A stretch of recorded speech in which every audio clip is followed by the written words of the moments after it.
Howdy, friend. Welcome to 2023. Thanks for starting off the new year here on Homegrown. I'm your host, R.P. Smith. The Smith family celebrated Christmas this past Thursday. Plans were changed, some because of the weather. Instead of celebrating at home mid-morning Thursday, it was decided the party would move to Will and Michaelis to better accommodate calving heifers during the storm. I'd gone over to help early so Zane could help his friend get feeding done at the feedlot where he works part-time, and Will could get to his side gig as a wrestling coach. Caleb had had surgery earlier in the week to repair a hernia, so carrying small Christmas gifts to the car was about as much help as we were going to get from him. There were no new calves born on my shift, but I was able to get a few pairs put into a better location and kept checking on a calf in the warming box. The heavy wet snow got me pretty soaked up in the course of the morning. My red wool railroader cap got to dripping. Fortunately, it was snowing enough to cover the drips, otherwise it would have been leaving what looked like a blood trail. When I came back home to put on some dry clothes and then go back for the family celebration, I glanced in the mirror and noticed my forehead looked like I'd come in a distant second in a hatchet match.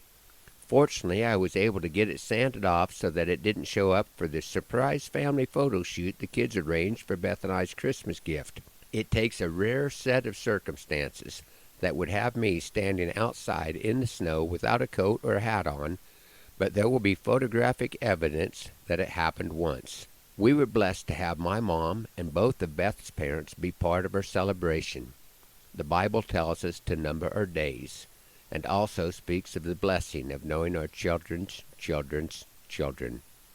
It's pretty special to see the interaction between the oldest and the youngest, a connection not diminished by the possibility that it may not be remembered by either participant. Grandma, what's that bottle? That one that sits up on that shelf?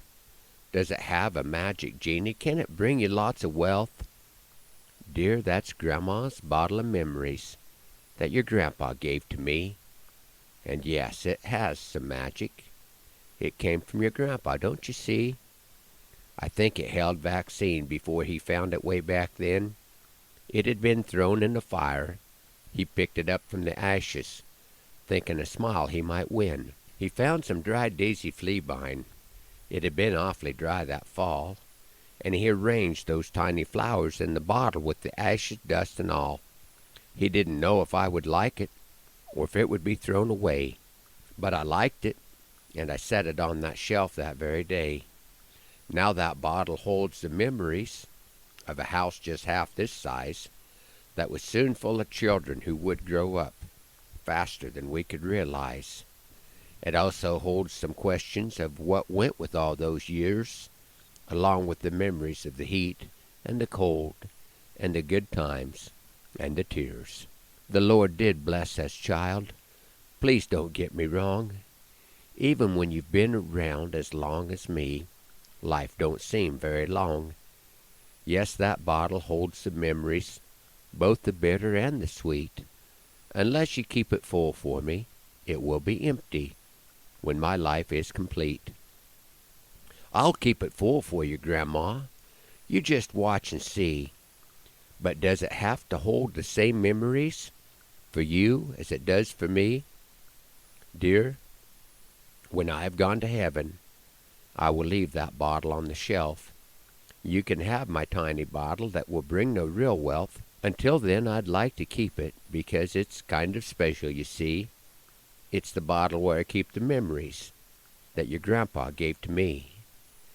Joey got the table. Johnny got the hutch. I got what I wanted. It don't look like much. It's tiny and it's shiny, just as pretty as you please. It's the bottle where I keep all of Grandma's memories.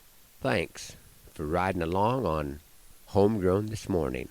Looking forward to a great 2023.